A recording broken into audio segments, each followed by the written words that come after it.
এক ছোট্ট সুন্দর শহরে থাকত দুই বন্ধু, রনি আর বিকটা।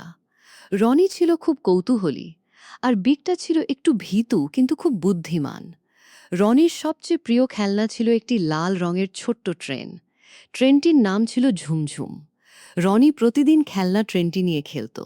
একদিন সকালে রনি ঘুম থেকে উঠে দেখল ঝুমঝুম নেই। রনি বিছানার নিচে খুঁজল, এখানে নেই। আলমারির পেছনে দেখল, এখানেও নেই। ঠিক তখন বিকটা বাড়িতে এলো। রনি দুঃখ করে বলল। বিকটা, আমার ঝুমঝুম হারিয়ে গেছে। বিকটা বলল।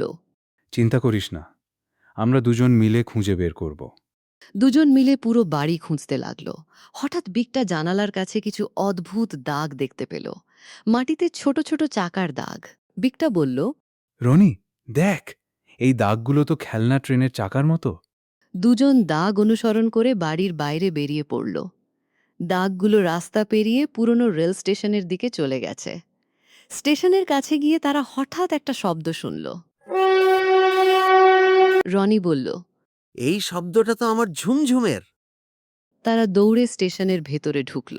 সেখানে তারা অবাক হয়ে দেখল ঝুমঝুম নিজে নিজেই রেল লাইনের ওপর চলছে। রনি দৌড়ে ধরতে গেল, কিন্তু ট্রেনটি আরও দ্রুত চলে গেল। বিকটা বলল। ওকে ধরতে হলে আমাদেরও দৌড়াতে হবে।